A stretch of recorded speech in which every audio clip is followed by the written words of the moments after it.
wabarakatuh. Alif hadal kitab jami masyayikhina muallimina rabbana ya hadratin nabi Muhammad sallallahu alaihi wasallam. Al-Fatihah. Bismillahirrahmanirrahim.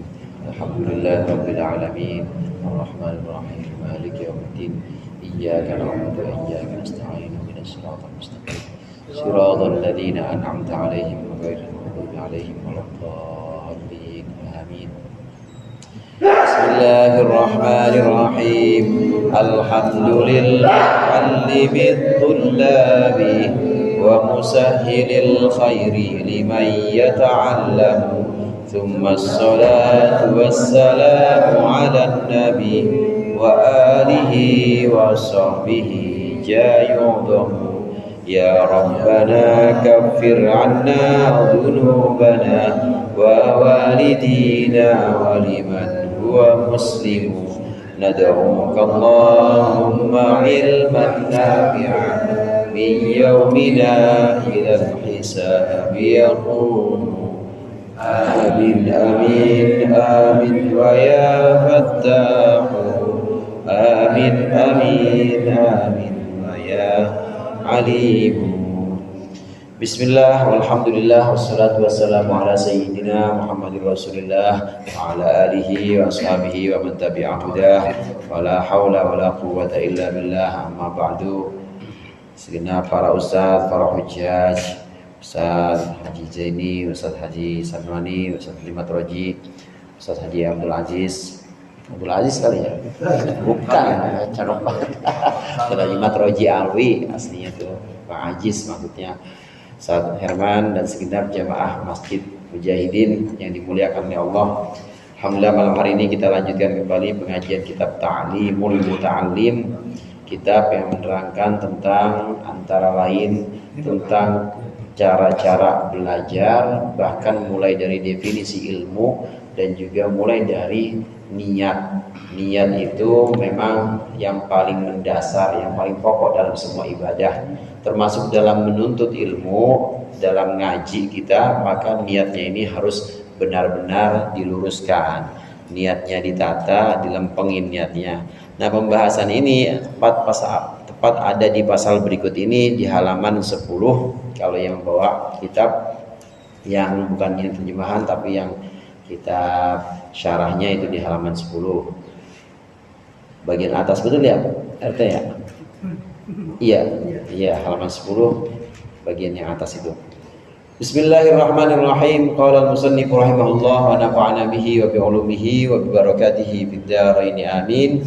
Faslun fin niyati fi hali ta'allumi. Ini adalah pasal menerangkan tentang niat dalam keadaan belajar atau dalam kondisi belajar.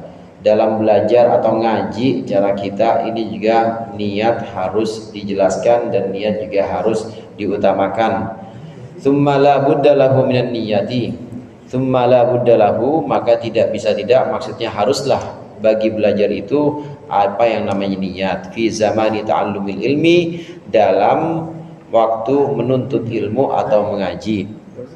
Idin niyatu hiyal aslu fi jami'il ahwal, karena yang namanya niat itu adalah dasar, asal itu pokok dalam semua keadaan-keadaan. Liqaulihi alaihi salatu wassalam, karena sabdanya Rasulullah alaihi salatu wassalam, innamal a'malu binniyat, sesungguhnya seluruh amal ibadah itu binniyat, itu sebab tergantung niatnya semuanya. Haditsun sahih, ini hadis sahih. Kita tahu hadis innamal a'malu binniyat ini adalah hadis yang kadang-kadang disebutkan sebagai rubu'uddin atau rubul Islam, seperempatnya Islam, karena hampir semua ibadah-ibadah ya dibahas rukun-rukunnya, dibahas syarat-syaratnya, maka hampir semuanya itu awal rukunnya adalah niat. Maka hadis innamal a'malu binniyat ini kadang-kadang disebut sebagai seperempatnya Islam, termasuk hadis-hadis yang pokok itu dalam ajaran Islam, innamal a'malu binniyat. Kemudian juga termasuk yang pokok min husni islamil mar'i, yang Artinya itu kurang lebih termasuk bagusnya Islam seseorang itu meninggalkan apa-apa yang tidak berguna buat dia. Itu adalah hadis-hadis pokok. Hadis innamal a'malu binniyat ini juga termasuk hadis pokok. Dalam semua ibadah itu juga awalnya rukun-rukunnya itu adalah niat. Hadirin jamaah rahimakumullah, memahami hadis innamal a'malu binniyat ini antara Imam Syafi'i misalnya dengan Imam Abu Hanifah beda. Kalau Imam Syafi'i ini kemudian innamal a'malu binniyat itu maksudnya innama sihhatul a'mal, sah atau tidaknya amal, salat bentuknya maupun ibadah-ibadah yang ghair mardhah itu sahnya ditentukan dengan niat. Jadi kalau nggak niat maka nggak sah. Kalau nggak niat nggak sah. Beda dengan Imam Abu Hanifah. Imam Abu Hanifah menggunakan hadis ini juga innamal a'malu binniyat, tapi yang dimaksud dengan innamal a'malu itu innama thawabul a'mal, ganjarannya amal kita itu akan kita peroleh kalau kita ada niatnya. Kita misalnya ya kita makan aja deh, makan biasa, nggak baca doa, nggak niat buat apa-apa, nggak dapat ganjaran itu, nggak dapat ganjaran karena nggak ada niatnya.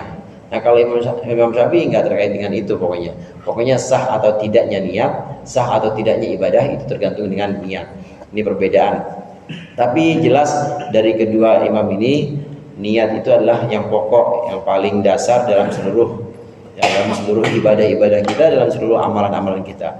Termasuk juga dalam menuntut ilmu, ngajinya kita ini harus benar-benar diniati, dilempengin niat kita, diluruskan niat kita. Nah, ada hadis juga berikut ini, wa an Rasulillah sallallahu alaihi wasallam, dan dari Rasulullah sallallahu alaihi wasallam, kam min amalin yutasawwaru bi surati amalid dunya. Betapa banyak satu perbuatan yang digambarkan bi surati amalid dunya dengan bentuk amal dunia, wa yasiru bi husnin niyah, dan jadilah amal itu sebab bagusnya niat, jadi min a'malil akhirati, dari amalan-amalan akhirat, dari perbuatan-perbuatan akhirat.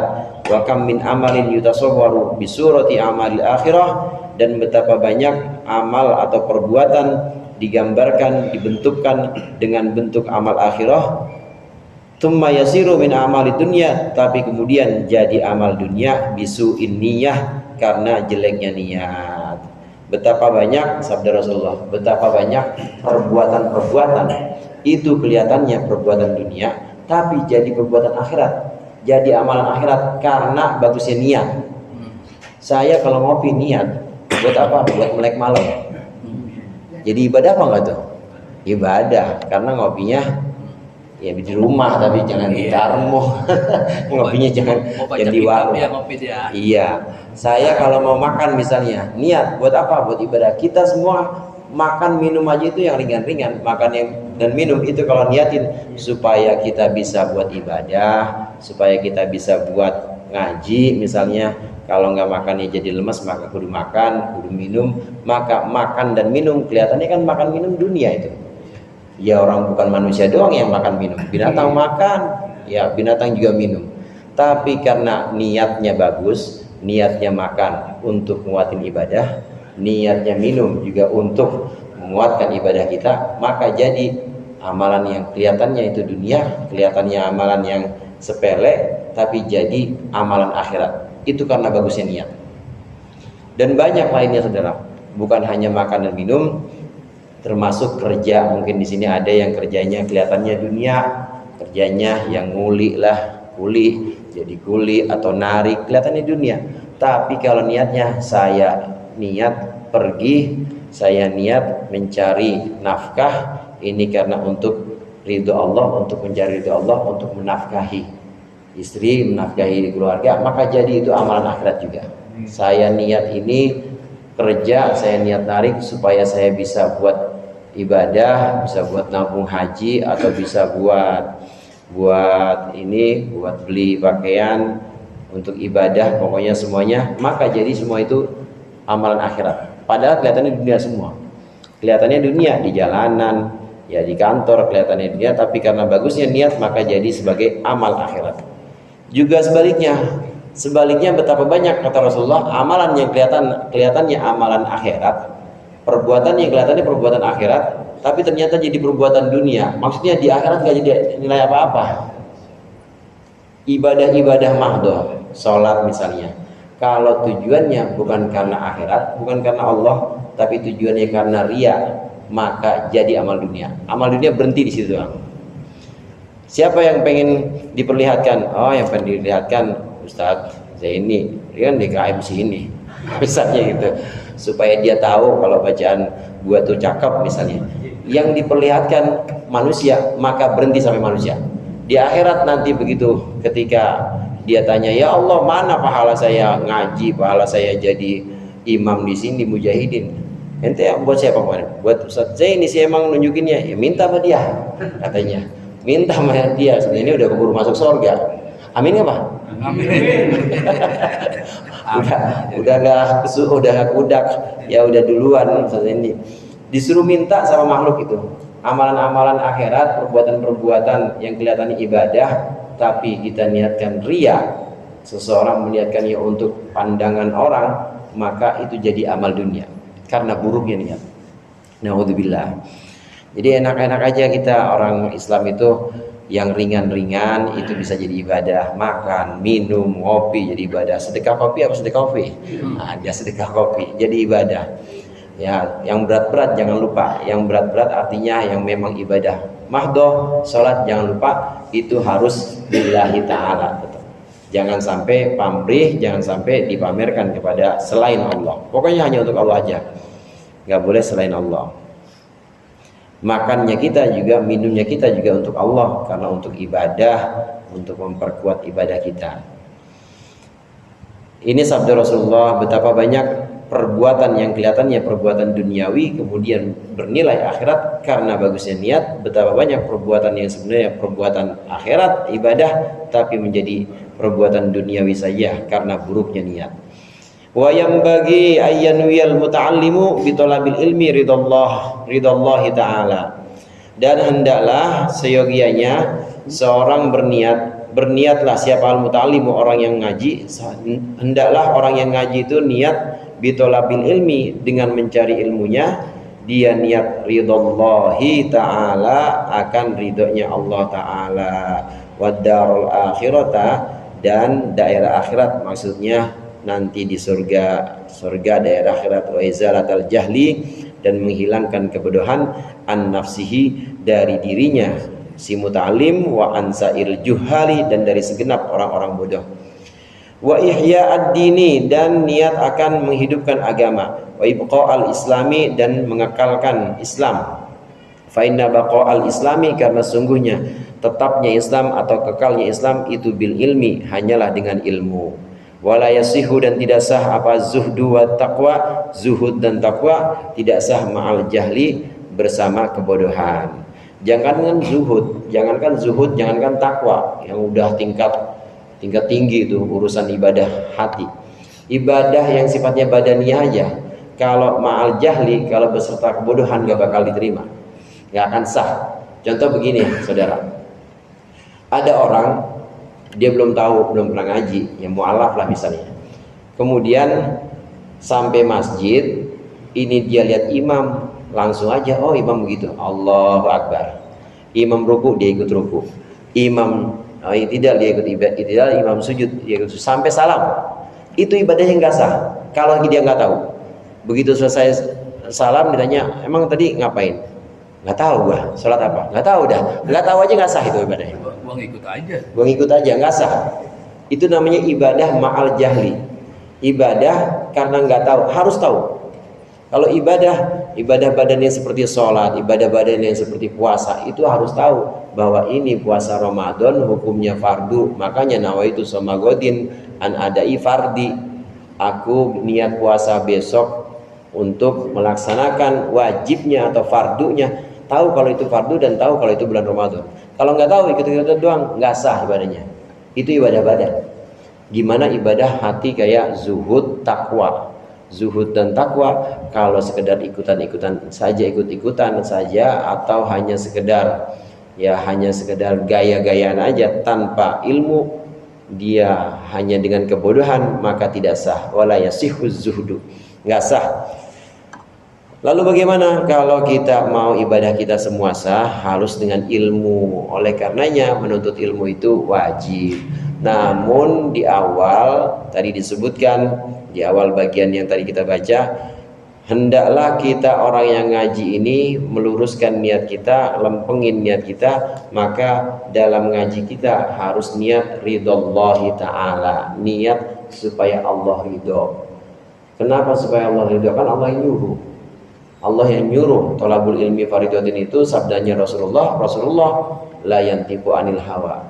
Rasulullah nggak pernah ngomong sekarang kedewe, kalau kata orang Jawa. Rasulullah omongannya, sabda beliau itu pasti dituntun oleh Allah. Thalabul ilmi wajib kata Rasulullah. Nah, kita melaksanakan perintah Allah. Perintah Allah, kalau Allah perintah atau Allah suruh kita nurut, maka Allah ridha sama kita. Ngajinya kita, maka niat pertama harus karena mencari ridha Allah, bukan karena yang lain. Harus karena mencari ridha Allah. Ibadah-ibadah itu niat pertamanya pasti harus diridhoillah atau lillahi ta'ala. Mencari ridha Allah kadang-kadang disebut dengan lillahi ta'ala. Semua ibadah lillahi ta'ala, memang harusnya lillahi ta'ala. Nah, gimana kalau ada niat-niat lain? Boleh kalau ada niat-niat lain. Dalam sholat misalnya, as-sholatu lillahi. Buya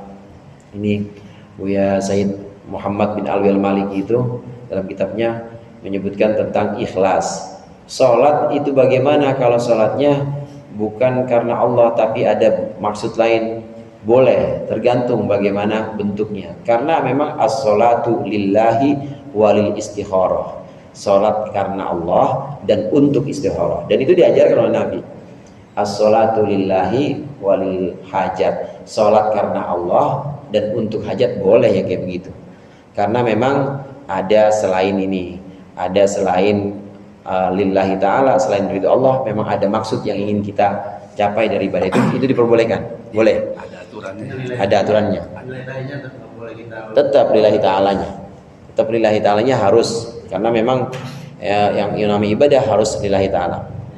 Lillahi ta'ala. As-sholatu lillah walil istisqa. Salat karena Allah tapi karena untuk minta hujan. Ya emang kita butuh sama Allah dan minta sama Allah, ya nggak apa-apa.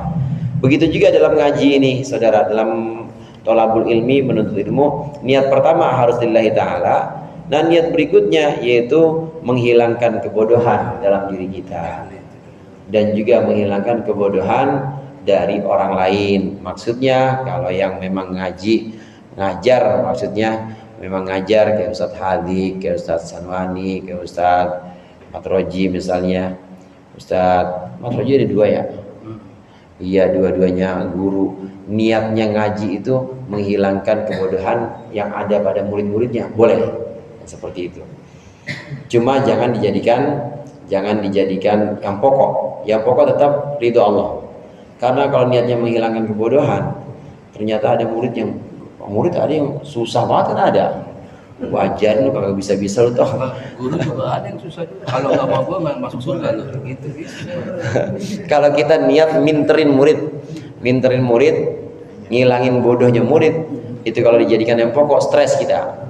Stres karena yang memberikan pemahaman bukan kita, sebenarnya Allah yang memberikan pemahaman. Lah kita kan nyampein doang sebagai guru. Yang guru itu lakukan hanya menyampaikan saja, yang memberikan futuh itu Allah. Makanya niat awalnya itu tetap lillahi ta'ala harus. Nggak boleh niat yang lain. Ridho Allah. Kemudian selain itu tadi ad-darul akhirah, niatnya untuk akhirat supaya nanti ngajinya saya ini dapat balasan di akhirat. Amin. Yang ketiga yaitu tadi untuk menghilangkan kebodohan. Selain itu juga untuk niatnya yaitu untuk memperjuangkan atau meninggikan agama Islam, untuk memuliakan agama Islam. Karena agama Islam itu hanya bisa mulia, agama Islam itu hanya bisa terangkat hanya dengan ilmu. Tanpa ilmu, tanpa adanya pengajian, tanpa adanya orang atau santri yang thalabul ilmi, Islam gak akan mulia. Islam itu bisa mulia hanya dengan ilmu. Maka niat ngaji itu harus benar-benar dilempengin dari awal, ridho Allah pertama. Yang kedua niatnya karena akhirat. Yang ketiga karena menghilangkan kebodohan. Yang keempat karena untuk memuliakan agama Islam. Li'izzil Islam wal mu'minin, untuk memuliakan Islam dan orang-orang mukmin. Harus seperti itu. Nggak boleh dengan niat yang selain itu. Wa ansyada Syekhul Imam Al-Ajal Burhanuddin Sahibul Hidayah syi'ran li ba'dihim. Dan nembang itu menyanyikan lagu ya, menyanyikan Syekh Imam Al-Ajal namanya Burhanuddin Sahibul Hidayah ini membawakan atau mendendangkan satu syair milik ulama-ulama. Ini syairnya. Fasadun kabirun alimun mutahattiku wa akbaru minhu jahilun mutanassiku huma fitnatun fil alamina azimatun liman bihima fi dinihi yatamassaku. Fasadun kabirun alimun mutahattiku, itu merupakan kerusakan yang besar. Alimun mutahattiku, orang alim yang sembrono, orang alim yang merusak citranya sendiri. Wa akbaru minhu jahilun mutanasiku, dan lebih besar dari orang alim yang merusak citranya jahilun mutanasiku, orang bodoh yang beribadah. Salah semua, jadi orang alim salah, jadi orang bodoh salah juga. Tapi alim yang gimana, bodoh yang gimana? Huma fitnatun fil alamina azimatun. Dua jenis orang itu adalah fitnah. Dua jenis orang itu adalah ujian di dunia ini, ujian yang besar. Liman bihima fi dinihi yatamassaku, untuk orang yang berpegang dengan keduanya, dengan dua jenis orang itu berpegang fi dinihi dalam agamanya. Ada dua jenis orang di sini yang harus diwaspadai, karena menurut syair ini termasuk orang yang rusak, dan ini kerusakan yang besar. Yang pertama, alimun mutahattiku. Alimun mutahattiku itu orang alim yang merusak citra dirinya sendiri, sehingga citra ilmu dan citra Islamnya juga rusak. Itu alimun mutahattiku. Orang alim tapi dia melanggar apa-apa yang sudah dia ketahui. Dia tahu Jumatan itu wajib misalnya, tapi dia gak pernah Jumatan. Kalau disuruh tanya dalilnya tahu semua dia. Tanya dalil Al-Qur'annya, hadisnya tahu semua, tapi dia gak pernah Jumatan. Namanya alimun mutahattiku. Dia tahu kalau puasa Ramadan itu wajib hukumnya, tahu ya ayyuhalladzina amanu kutiba alaikumusiyam, dia tahu. Kemudian hadis-hadis dari dalil yang lain juga dia hafal, tahu kalau itu wajib, tapi dia bulan puasa makan di warteg. Padahal orang tahu kalau dia alim. Nah, namanya ini alimun mutahattiku, orang alim yang merusak atau merobek citranya sendiri, sehingga dia merusak dan merobek citranya Islam. Ini adalah kerusakan besar. Tahu ilmunya, tapi kemudian tahu hukum-hukumnya, tapi kemudian semua hukum-hukumnya itu dilanggar. Cuma yang demikian hadirin, ini meskipun rusak, ya biasanya orang yang namanya orang pintar, ya orang alim pasti ada dalilnya, ada caranya. Namanya orang pintar. Makanya nanti di bawahnya itu ada yang lebih besar lagi. Orang bodoh tapi yang ibadah, itu lebih parahan lagi. Kalau orang alim mutahattiku, ya rusak, dianya rusak, agamanya juga bisa rusak. Tapi biasanya orang alim itu punya dalil atau punya cara-cara, dan dia punya i'tiqad atau punya akidah yang benar. Walaupun kelihatannya syariatnya itu salah, ya Jumatan dia kagak, puasa kagak, tapi dia biasanya punya akidah atau i'tiqad, keyakinan benar. Kalau ditanya, ente gimana sih? Ya ntar. Nyesel gak sih? Udah urusan gua. Tapi dalam hati dia, astagfirullah, iya ya, gua kok masih begini aja. Ada tuh begitu orang alim. Dan dia tahu i'tiqadnya, akidahnya. Dan nggak ngajak gitu. Iya. Nggak ngajak, meskipun itu bisa menjerumuskan orang juga kok. Walaupun dia nggak ngajak, namanya tahu lulusan pesantren. Dia lulusan pesantren, hafal semua dalil, tapi kagak puasa Ramadan. Itu bisa diikuti sama orang. Maka disebut dengan fasadun kabirun, disebut dengan kerusakan yang besar orang alim yang seperti ini. Nah, orang alim meskipun demikian biasanya dia akidahnya benar di waktu dia sendiri atau waktu dia itu lagi benar-benar sepi. Kadang-kadang dia suka ini juga, merenung juga dan astagfirullahaladzim. Iya ya. Dia ingat tuh akidahnya benar dia biasanya orang alim. Walaupun rusak secara zahir. Nah, yang lebih rusak itu adalah orang bodoh yang mutanasiku, orang bodoh tapi yang ibadah. Dia bodoh, nggak ada ilmunya, tapi dia ibadah. Ini yang lebih bahaya dibanding kelompok yang pertama. Orang bodoh dia ibadah, bahaya karena itu bisa diikutin juga sama orang tadi. Dan dia parahnya lagi tadi kong, dia ngajak-ngajak, gue udah ketemu siapa? Jibril. Katanya dia udah ketemu Jibril, kata dia. Orang bodoh beribadah. Jadi gimana sekarang? Untuk kita sholat bebas selama sebulan. Wah, diikutin sama orang terus kampung. Ini namanya kan rusaknya lebih parah. Wa akbaru minhu, rusaknya lebih parah dibanding kelompok yang pertama karena dia ngajak. Selain itu hadirin, kelompok kedua ini orang bodoh yang beribadah. Ini rusak, biasanya rusaknya bukan amalnya doang, bukan ibadah zahirnya, hatinya biasanya rusak. Orang dia punya keyakinan malaikat Jibril datang dan dia wahyu turun sama dia, karena akidahnya rusak. Dia meyakini bahwa Nabi setelah Muhammad ada, siapa? Saya. Oh gitu. Itu namanya bodoh yang ibadah. Orang bodoh mutanasiku yang bergelut dengan ibadah tapi nggak ada ilmunya. Dia rusak dari dua sisi sekaligus. Sisi amalan zahir atau syariatnya rusak, akidahnya rusak juga biasanya. Makanya lebih parah dibanding alim mutahatiku, dibanding alim yang melanggar larangan-larangannya. Karena orang alim mutahatikun biasanya itu dia hanya syariatnya aja, tapi itikad atau akidahnya biasa benar. Kalau ditanya dia takut sama Allah, takut. Kalau dia ditanya dia menghargai Nabi Muhammad, sangat menghargai Nabi Muhammad. Tapi kok nggak puasa, tapi kok nggak sholat misalnya, yaitu entar dah. Orang alim begitu, dia tetap dalam hatinya ada itu perasaan takut itu. Tetap hukumnya rusak.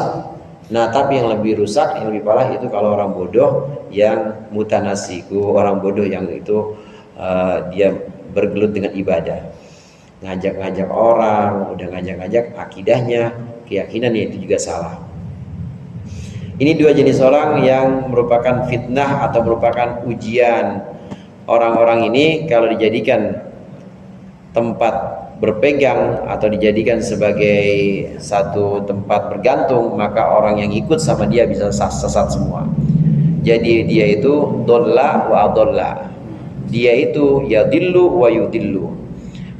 Dia itu dua kelompok ini, dianya sesat juga dan juga menyesatkan orang lain juga. Ilmu, tolabul ilmi atau mencari ilmu itu niatnya harus benar-benar diluruskan. Kemudian wayanwiya, dan hendaklah berniat seseorang bihi dengan tolabul ilmi, hendaklah dengan mengajinya dia niat asyukru ala nikmatil akli, bersyukur atas nikmat akal, wasihatil badani, dan sehatnya badan. Hendaklah juga dalam ngaji itu kita niat bersyukur atas nikmat akal dan juga sehatnya badan. Nikmat itu hadirin ada dua macam, ada nikmat ukhrawi, ada nikmat duniawi. Nikmat ukhrawi buat orang-orang yang percaya akhirat aja. Ampunan Allah, kemudian dimasukkan ke dalam surga, selamat dari nerakanya Allah, itu namanya nikmat ukhrawi. Insyaallah kita gitu semua ya, amin. Nikmat ukhrawi. Nah, nikmat duniawi ini nikmat yang adanya di dunia. Nikmat duniawi ini dibagi dua. Ada nikmat yang sifatnya itu kasbi, ada nikmat yang sifatnya itu ruhani, ada yang sifatnya jismani. Ada nikmat yang sifatnya itu berupa nikmat di badan kita, ada yang sifatnya itu berupa jismani, yang ada jismani yang di badan, ada yang sifatnya ruhani. Nah, dari dua jenis ini ada yang sifatnya itu gratis Allah kasih, ada yang harus kita upayakan. Yang gratis Allah kasih itu yang rohani, dan gratis Allah kasih itu akal contohnya. Itu nikmat rohani. Akal artinya rohani di sini dia bukan berbentuk badan kayak begini, bukan.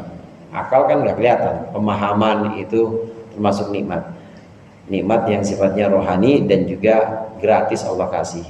Nah, gimana cara kita untuk ngupgrade akal kita, pemahaman kita? Itulah cara kita untuk bersyukur. Kalau kita pengen nikmat akal ini terus, nikmat akal ini abadi ada dalam diri kita, maka caranya bersyukur. Gimana caranya bersyukur? Dipakai akal itu dengan ngaji, dengan thalabul ilmi. Jadi niat ngaji atau niat thalabul ilmi antara lain adalah niat untuk mensyukuri nikmat akal. Karena cuma kita manusia yang dikasih akal. Nggak ada yang namanya kucing ngaji, kan nggak ada. Cuma kita doang, maka kita bersyukur atas nikmat akal dan juga nikmat badan. Wala yanwiya bihi iqbalan nas wala istijlaba hitamid dunya wal karamati inda sultan. Janganlah seorang berniat dengan mengaji atau thalabul ilmi, jangan niat iqbalan nas, menghadapnya manusia kepada dia, wala istijlabi hitamid dunya, dan juga untuk menarik hitam itu puing-puing atau rongsokan dunia, wal karamati inda sultan, dan kemuliaan di sisi penguasa, wa ghairihi, dan lainnya. Jangan sekali-kali dalam ngaji, dalam belajar thalabul ilmi itu niat supaya orang-orang nanti biar pada ngaji sama gua lagi. Jangan niat thalabul ilmi gua pengen supaya nanti tenar bisa diundang kemana-mana. Jangan. Ini di kitab Ta'lim Muta'alim sama di kitab Bidayatul Hidayah yang keren banget. Bidayatul Hidayah, Ta'lim Muta'alim itu emang keren banget. Ya kalau kita fikih memang nggak ada begitu-gitu. Ada. Nah, di Bidayatul Hidayah, Ta'lim Muta'alim ini benar-benar santri-santri, pelajar-pelajar yang niatnya supaya dapat undangan maulid kemana-mana, kan namanya diundang beda ya. Kalau jamaah biasa berkatnya satu ya, kalau Ustadz mah berkatnya gedean ya, gue pengen yang begitu tuh. Nah, kalau niat ngaji begitu udah mendingan lempengin lagi urusannya, lurusin lagi niatnya. Jangan berniat supaya orang-orang ngaji sama dia supaya nanti berkatnya gedean kalau jadi ini, kalau jadi ustadz. Dan juga jangan niat supaya dapat kemuliaan di sisi penguasa, artinya jadi patron atau jadi koleganya pemerintah, itu jangan. Jadi bagaimana tadi lillahi ta'ala, harus lillahi ta'ala.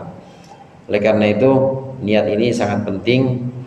Begitu kita ada niatan gue pengen ngaji ngaji nahu, ngapa ngaji nahu, soalnya itu Ustadz sebelah sana juga nahunya pinter.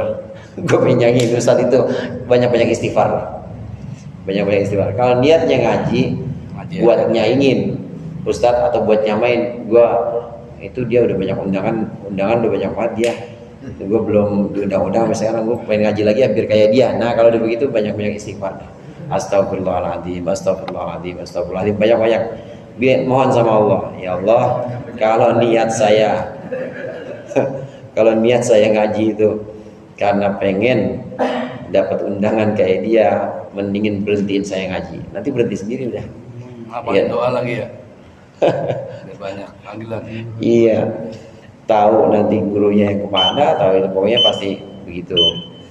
Allahumma anfa'na bima 'allamtana wa 'allimna ma yanfa'una warzuqna fahman nabiyyin wa hifdzal mursalin wa ta'amal malaikatul muqarrabin bi rahmatika ya arhamar rahimin. Sallallahu alaihi wasallam Muhammad wa ala alihi wasallam. Alhamdulillahirabbil alamin. Lebih kurangnya mohon maaf. Wallahul muwaffiq ila aqwamit thoriq. Assalamualaikum warahmatullahi wabarakatuh.